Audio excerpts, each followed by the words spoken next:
Good day. So our topic now is distinguishing exponential functions, equations, and inequalities. So let us recall the definition of exponential function in our previous topic. So an exponential function uh, is a function with base b of the form f of x equals b raised to x or y equals b raised to x. So pwede naman kasing gamitin natin f of x instead of y, or y instead of f of x. And see to it that the value of our base is greater than 0. So pwede yung 0.1, 0.99, 0.999999. But b is not equal to 1. So after that, pwede na yung mga numbers greater than 1. For example, 1.01, 1.02, or 1.1, 1.2, 3, 4, 5, 6, 7, 8, 9, 10, and so on can be the value of our b. And aside from that, an exponential function is a function involving exponential expression showing a relationship between the independent variable x and the dependent variable y. So, ibig sabihin, meron tayong dalawang nakikitang variables if we talk exponential functions or function. Example ay yung f of x is equal to 2 raised to x plus 3. So, the value of this function change as the value of the independent variable change.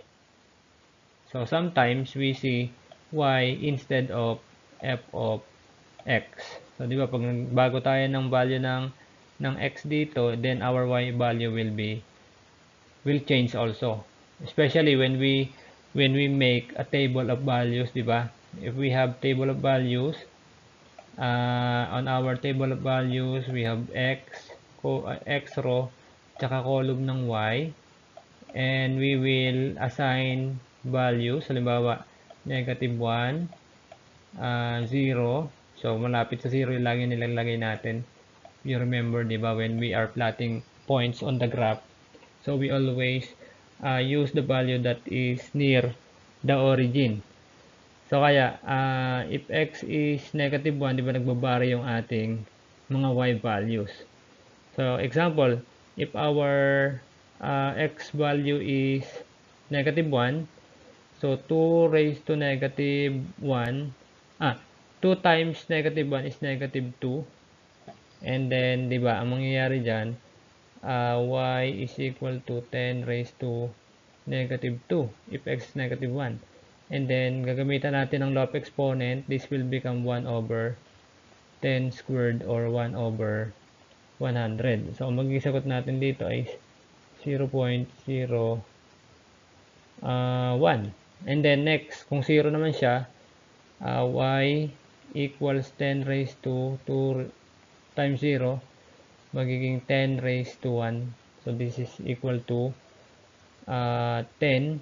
Kung 1 naman siya, y is equal to 10 raised to 2 times 1, ay di magiging 10 squared. 10 squared is equal to 100.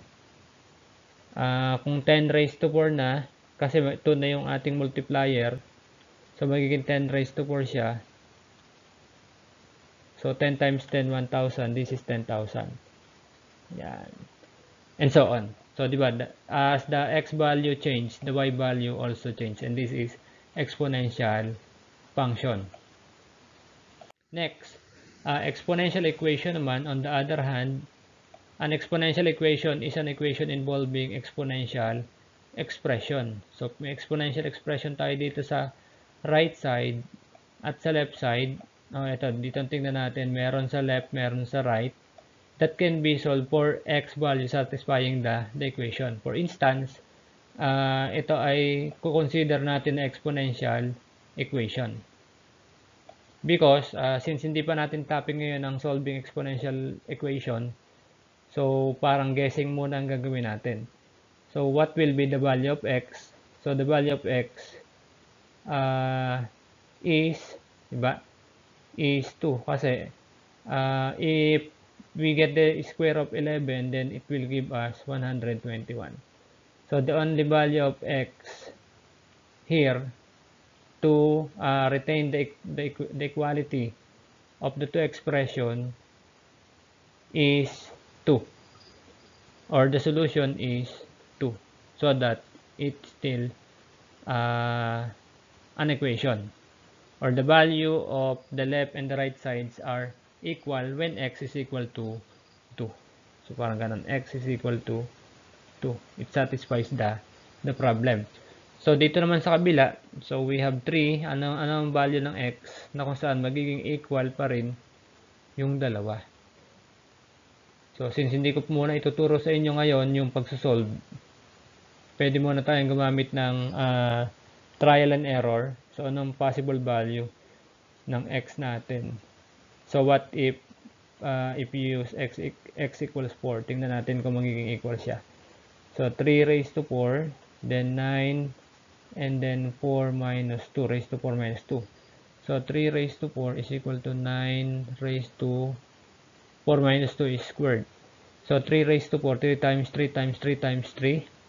So 3 times 3 times 3 times 3 is equal to 9 times 9. So if you see, yung dalawang 9 ay apat na 3, 3, 3. Or yung 3 times 3 times 3 times 3 is equal to 81, and then 9 times 9 is also 81. So therefore, yung ating solution talaga dito is x equals 4. So, binibigyan lang natin dito ng diin na ang exponential equation is an equation involving exponential expressions that can be solved for the x value satisfying the equation. So that is exponential equation. So, iyan ang kaibahan niya doon sa exponential function. So, in exponential function, we have two variables x and y. But in exponential equation, we only have one variable here, and we are able to solve for that value to satisfy the equation. Next, exponential inequality. Lastly, an exponential inequality is an equality involving exponential expression that can be solved for all x value satisfying the inequality. For example, so we have 641 over 3 is greater than 2 raised to x yan. So ayusin natin.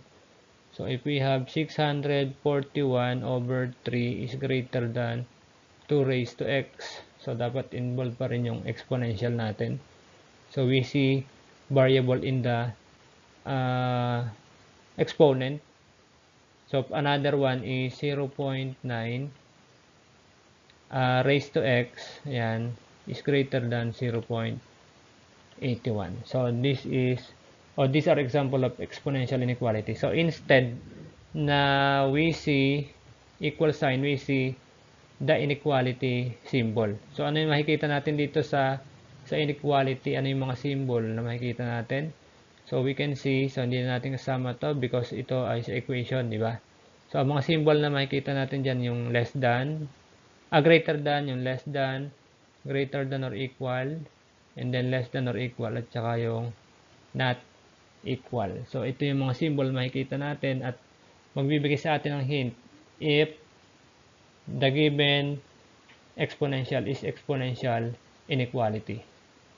Okay, so since alam na natin yung tatlo in their definitions, so I think now we are able to identify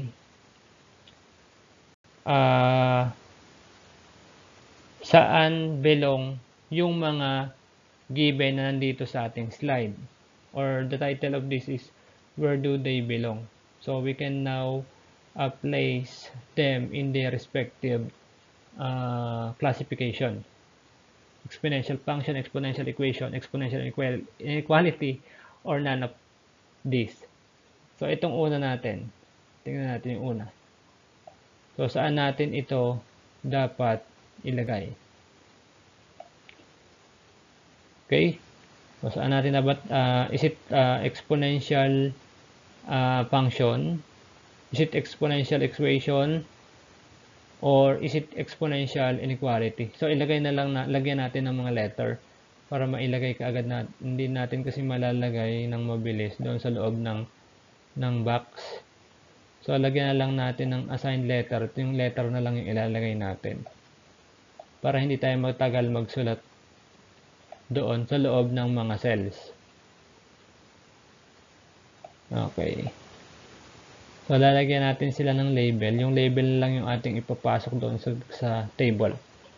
So, halimbawa, itong pinakauna, ang pangalan niya ay A na lang. A, B, C, D, E, F, G, and then this one is H. So, yung mga letter na lang ilalagay natin sa loob para madaling isulat. So, yung letter A, yung 32 raised to x minus 4 is less than or equal to 16 raised to x plus 2. So, saan siya kabilang? Okay, since we see yung less than or equal, so this is exponential inequality. Okay. So, malinaw, nagkakaintindihan tayo. So, alam na natin ang definition kanina. That's why we can identify their classification. So, next, okay na yung ating A, yung B naman. So, we have g of x is equal to 4 raised to x. So, there is exponent in the numerator, and we have the function. So, as x increases or as x changes, the value of the function also changes. So, this is exponential function. How about yung letter C? So, letter C, we have 7 is equal to 49x. So, dito, nakikita natin is equal sign, and there is only one variable.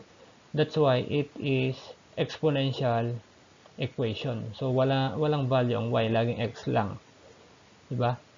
While doon sa exponential function, may x, merong y. So, sa letter D naman, so f of x is equal to x squared. So, since our exponent is not variable, so it is not exponential function. It is not exponential equation, and it is not exponential inequality. So, yung D natin, dito kabilang sa none of this column. So, how about yung letter E?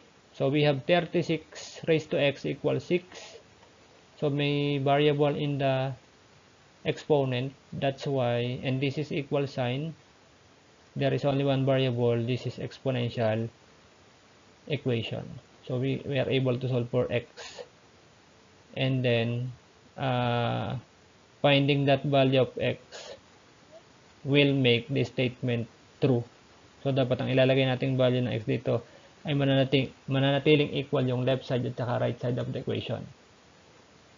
That's why it is exponential equation. And then letter F. So we have the base less than, diba? When we define yung exponential function, the base ay greater than 0 and base is not equal to 1. Although yung b equals 1 is greater than 0, pero ni-restrict pa rin yung b equals 1. Hindi siya dapat kasali doon sa set. And 1/2 is base, di ba? 1/2 is the base. And the interval is in this interval, so b is greater than 0. And those number can be 1/2, 1/8, or any fraction, di ba? As long as it is not equal to 1. So, under pa rin siya ng function, but anong klase siya? Since wala tayong nakitang y dito, this is exponential equation, yung letter F natin. Okay, so pwede pa rin natin ilagay yung value ng x dyan kung saan magiging equal yung left side at saka yung right side of the equation. And that is exponential equation.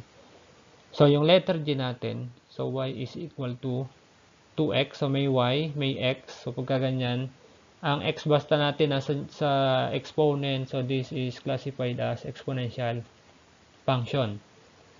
And then, yung letter G natin, yung 100 is greater than 10 raised to 2x. Yan. So, meron tayong variable sa exponent and there is inequality symbol. Ayan. That's why it is exponential inequality, yung ating letter H. So, ito yung ating mga answer, and then now we are now able to classify whether the given statement is exponential function, exponential equation, exponential inequality, and none of them.